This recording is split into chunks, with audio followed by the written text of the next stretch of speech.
minhas amigas e meus amigos, tudo bem com vocês? Eu sou Gustavo Eugênio, do CGE Consultoria e Estudos Jurídicos.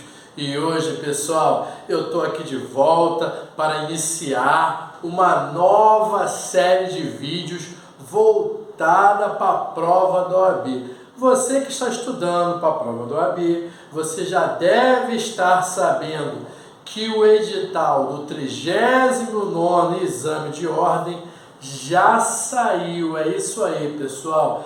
E você que é um candidato e tem o sonho de pegar a vermelhinha, a prova a carteira da OAB, você já tem que estar estudando. Para falar a verdade, você já deveria estar estudando. E essa nova série de vídeos eu estou chamando aqui de olho no edital. É isso aí, pessoal.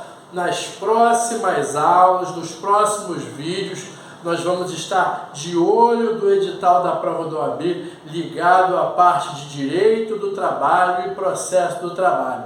Mas antes de mais nada, pessoal, eu peço para que vocês acionem o sino de notificações, porque toda terça-feira e toda quinta-feira tem conteúdo novo ligado a direito do trabalho, a processo do trabalho, ligado também à prática trabalhista, à prova da OAB, e nós vamos, durante esse período, conversar bastante sobre a prova da OAB. Peço também que vocês deem um like, dá um like, peço também que você compartilhe esse vídeo, porque olha só, a prova da OAB está chegando e você pode ajudar a sua amiga, sua irmã, você pode ajudar o seu colega, às vezes aquele candidato, aquela candidata que está passando dificuldade na prova da OAB. Eu já passei por isso, talvez você tenha passado por isso.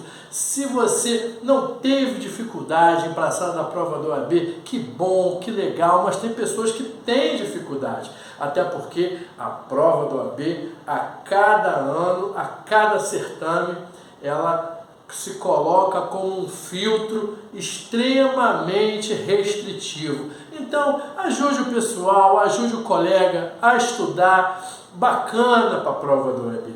E hoje, pessoal, eu vou começar esses vídeos. Falarei primeiro sobre 5 aulas ligadas a temas de direito do trabalho e depois 5 temas de processo do trabalho. Tentarei colocar de uma certa forma que tenha conteúdo que não caiu ou que pode cair, e certamente aquele tipo de conteúdo que você jamais poderá não estudar.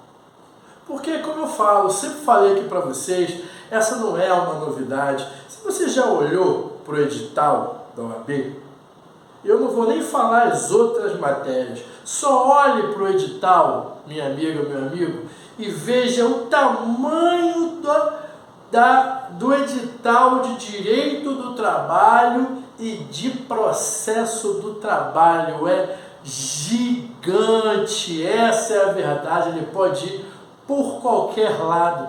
E nas últimas provas, inclusive na última prova, na 38ª, ele começou a fazer tipo de pergunta multidisciplinar, começou a perguntar coisas que ele não perguntava, e certamente a banca FGV, e para quem vai fazer prova do OAB, é normal que tenha alguns temas já clássicos, já conhecidos, que eles gostam, isso é normal. E você certamente, você não vai conseguir estudar todo o conteúdo programático do edital. Até porque eu não estou falando só de direito do trabalho e processo do trabalho.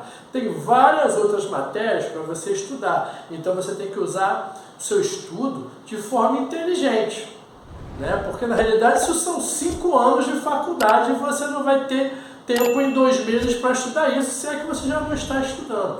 Então nós vamos focar aqui naquilo que tem mais probabilidade de cair e, logicamente, eu vou tentar colocar uma questão ou outra, um assunto ou outro, bem pouquinho, só para você você abrir a sua mente, para você abrir o seu leque, porque na época que eu fiz exame de ordem, já disse um professor meu: OAB não é teu pai, OAB não é tua mãe, OAB não é tua namorada, não é teu namorado. Então ele pode perguntar o que ele quiser. Essa é a grande verdade. E nós vamos começar hoje conversando sobre o seguinte tema: fiscalização do Ministério do Trabalho. Por que eu decidi, pessoal, começar por esse tema? Geralmente, quando nós estudamos o direito do trabalho, o processo do trabalho, para um concurso ou para a prova do OAB, nós sempre vamos para aquelas questões já batidas. Essa é a verdade. E vamos para essas questões já batidas porque é o normal cair. Mas, de uns tempos para cá, a OAB tem sacaneado o candidato, ela tem saído dessa mesmice. Então, quem me garante que ela só vai ficar nas questões batidas? Eu não quero dizer que você vai gastar 3, 4, 5 dias estudando esse tema. Você vai gastar certamente a sua energia naquilo que provavelmente tem mais possibilidade de cair. A gente não sabe se vai cair em alguns temas. Mas se você olhar as últimas 5 provas, por exemplo, sempre tem aqueles temas que são mais corriqueiros. Esse tema, ele não é tão corriqueiro assim, mas se você está percebendo que o examinador ele está saindo da zona de conforto, você também tem que sair da zona de conforto. E eu quis começar essas aulas de direito do trabalho saindo totalmente da zona de conforto. E quando chegar processo do trabalho, eu também vou colocar questões multidisciplinares e vou botar você para sair da zona de conforto também. Porque, como eu falei já nos vídeos passados, o que o examinador ele quer? Ele já percebe, ele já quer saber se você já tem ele quer notar se você já tem um quê de advogado ou um quê de advogado. Às vezes pode parecer injusto, né? Porque muitas pessoas elas não trabalham em escritório, não trabalham em empresa, não fazem o estágio, mas a OAB não está querendo saber, ela já quer saber se você já tem o raciocínio. E você precisa abrir a sua mente e parar de ficar na mesmice. Porque se você ficar na mesmice, você só vai conseguir a mesmice. Você só vai conseguir os mesmos resultados. Como já dizia Einstein, só o louco quer resultados diferentes fazendo a mesma coisa. Em algum momento a nossa ficha tem que cair.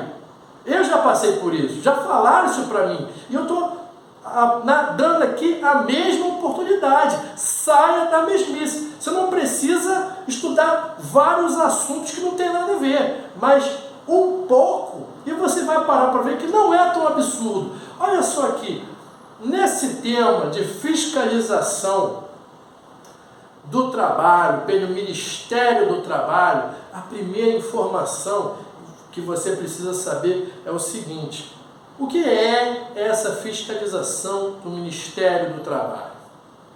O Ministério do Trabalho é um órgão federal que tem setores específicos, tem pessoas específicas que elas vão fiscalizar o ambiente laboral. Elas vão fiscalizar se a legislação laboral, se a legislação do direito do trabalho, ela está sendo aplicada.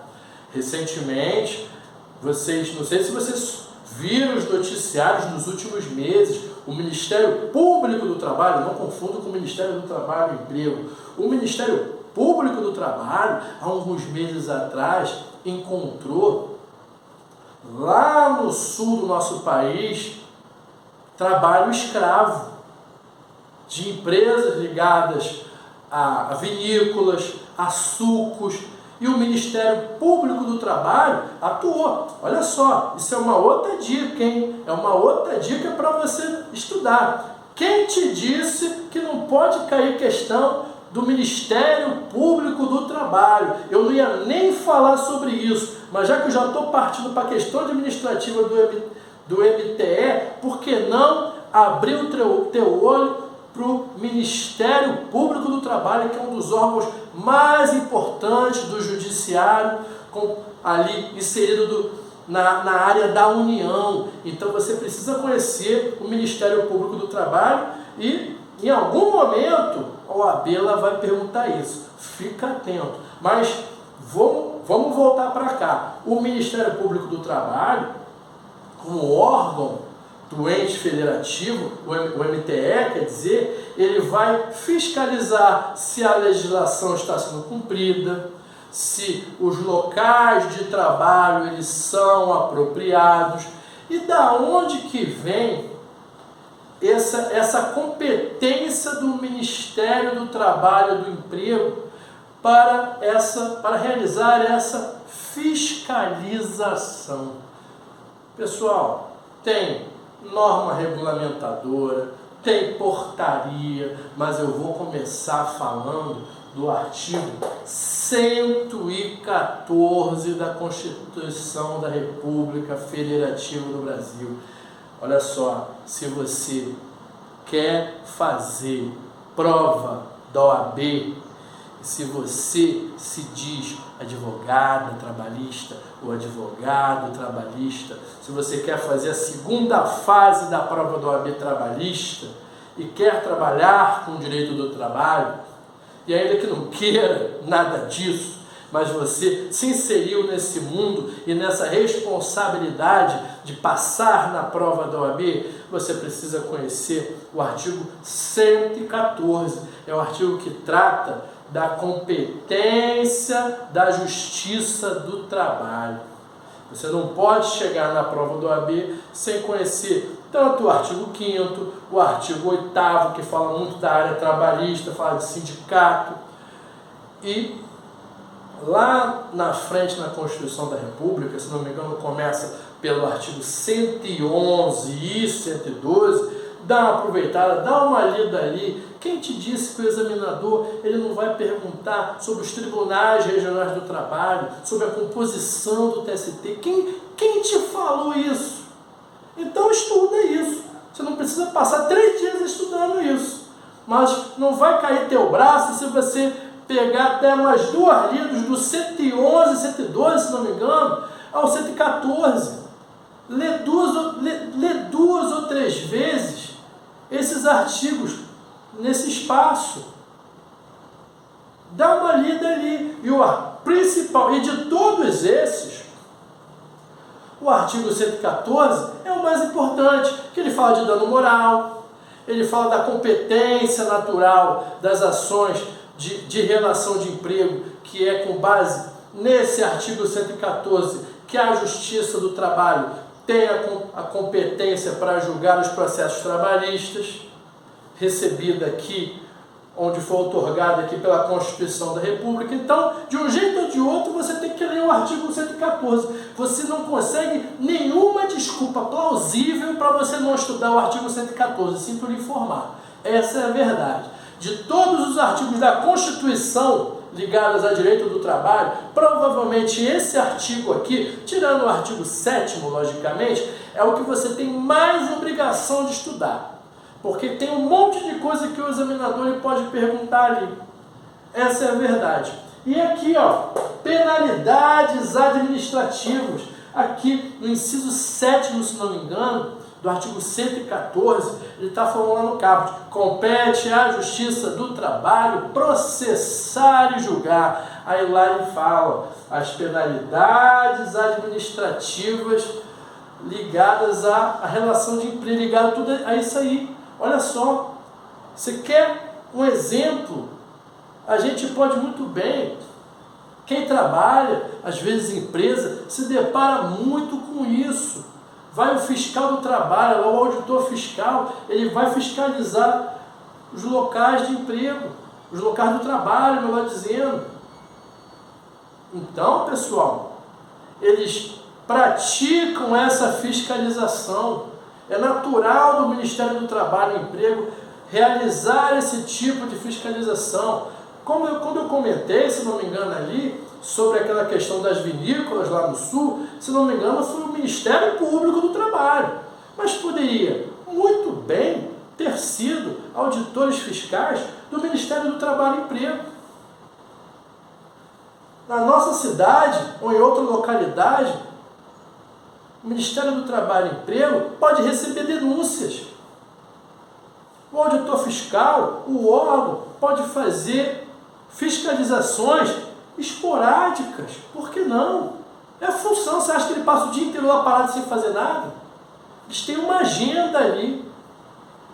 Então, tudo isso começa no artigo 114.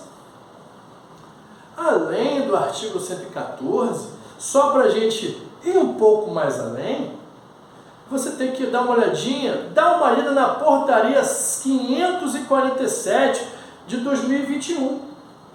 É lá que você vai encontrar, de forma mais específica, no artigo 2º, a informação de que os auditores fiscais do trabalho estarão ali como entes do Estado, estarão ali como fiscalizadores do ambiente laboral, para verificar se a legislação está sendo cumprida, para verificar se as convenções coletivas estão sendo cumpridas, para verificar, como diz o artigo 2º da portaria 547, para verificar se a Constituição da República está sendo cumprida, lá no artigo 2º dessa portaria. E disposições legais, ele pode fiscalizar se está sendo cumprido instrumento normativo, norma regulamentadora, como por exemplo a norma regulamentadora 28, que também autoriza esse tipo de fiscalização. Não vamos nos estender muito, né? Porque por mais que a gente não saiba até que ponto vai a audácia do examinador, não adianta também a gente se estender de forma tão profunda em outros temas, mas fica no artigo 114 da Constituição e conheça, por que não, a portaria 547 de 2021, porque ela vai fazer um comparativo, ela vai fazer uma complementação com a Constituição da República, o artigo 114. E é daí, dessa complementação da portaria com a Constituição da República, que você vai chegar à conclusão de que o auditor fiscal do trabalho, ele vai lá fiscalizar, seja através de denúncia ou por outro motivo. Vai verificar se estão sendo cumpridas as determinações. Estando cumprida, tudo bem.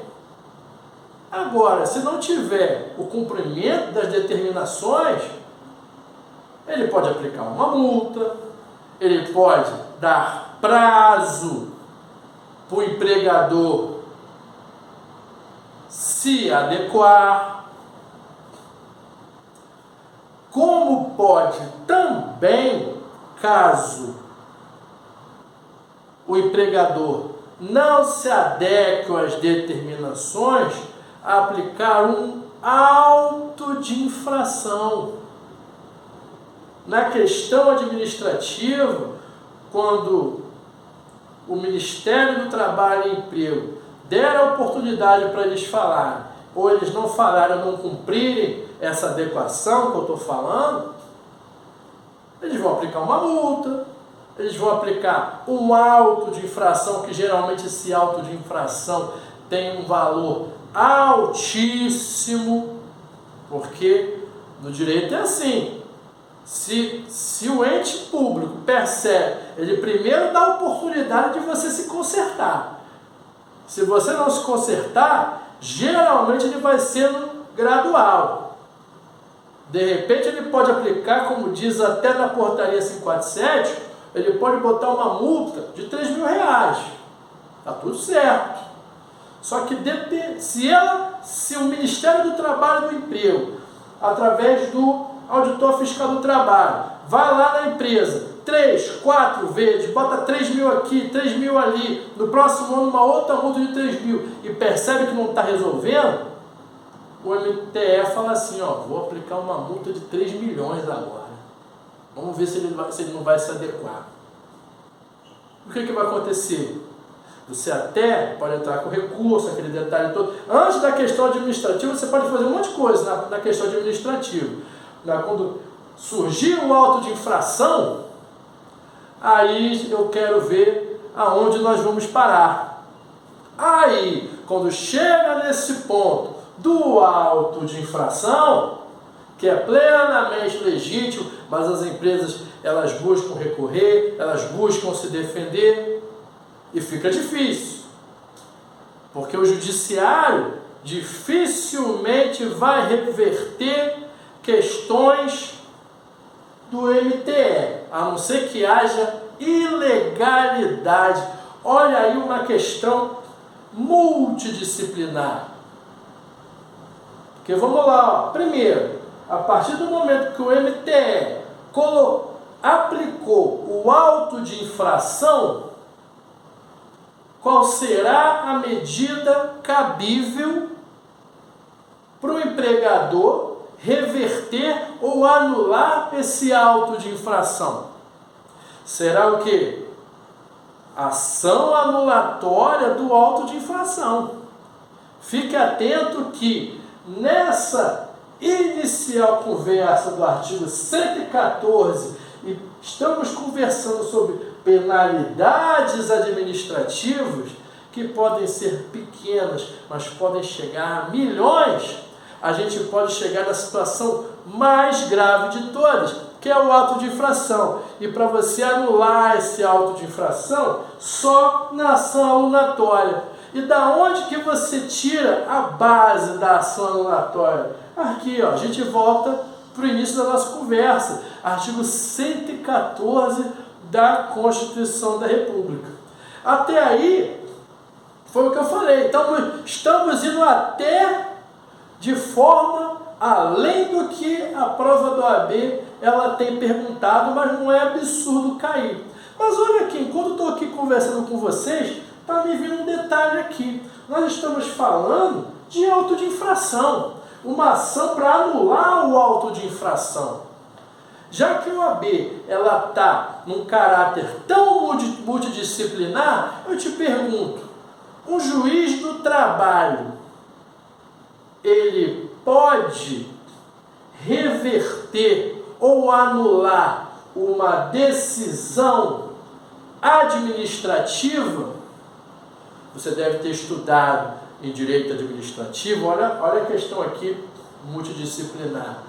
Você deve ter estudado em direito administrativo o seguinte: para o Poder Judiciário anular uma decisão do ente público que tenha caráter administrativo, tem que ter legalidade, porque as decisões administrativas elas são revestidas de conveniência e oportunidade. O ente federativo ele pode revogar a sua decisão com base na conveniência e oportunidade. Tem até súmula do STJ e do STF aí, que aí você estudou direito administrativo, você pode ficar atento aí.